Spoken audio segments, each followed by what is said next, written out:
Renungan Paskah. Bacaan Roma 14 ayat 1-12. Sebab jika kita hidup untuk Tuhan, dan jika kita mati untuk Tuhan. Jadi baik hidup atau mati, kita adalah milik Tuhan. Roma 14 ayat 8. Paskah seharusnya menjadi suatu perenungan mendalam akan peran Yesus dalam keseharian kita. Tetapi, apakah kita lebih mementingkan sekedar memakai kedok Kristen untuk berhura-hura saja? Paulus dalam suratnya kepada jemaat di Roma mengingatkan bahwa hidup kita hanya untuk Tuhan, sehingga segala perbuatan dan tingkah laku kita hendaknya mencerminkan kebenarannya. Yesus sendirilah yang membenarkan kita dengan berkorban untuk kita di kayu salib. Kalau kita memberikan segenap hati kita kepadanya, hidup kita akan bersinar, di mana sepanjang waktu, kasih, sukacita, damainya begitu berlimpah, hingga beban-beban yang menekan terangkat habis. Dengan bersandar kepada Tuhan di setiap langkah, hidup kita dalamnya niscaya akan bercahaya di tengah dunia yang gelap.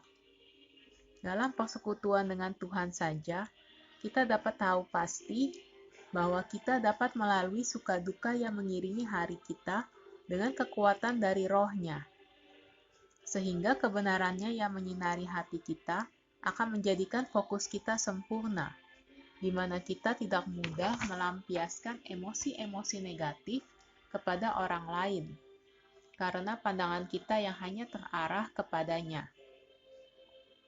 Tanpa kita sadari, kita bisa saja terbelenggu oleh kegelapan untuk sekian lama yang ditandai dengan kehidupan yang serba datar dan berbagai konflik yang tak terselesaikan.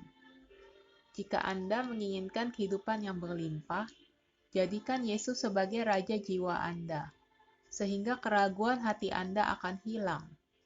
Berganti dengan nyala api Roh-Nya yang akan menggerakkan kita untuk berakti baginya dan sesama. Mengarungi hidup bersama Tuhan bukan berarti kita akan selalu tertawa. Namun bahkan di balik tangisan kita, pasti akan terbersit kebaikannya yang menyinari.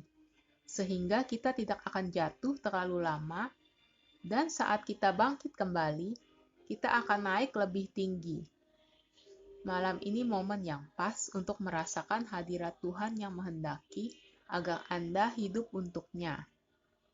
Bukan sekedar menjadi seorang Kristen, melainkan segenap hati Anda berikan kepada Tuhan yang telah menebus Anda seutuhnya, dan keseharian Anda pun akan menjadi kesaksian hidup, karena begitu besar pengorbanannya bagi Anda.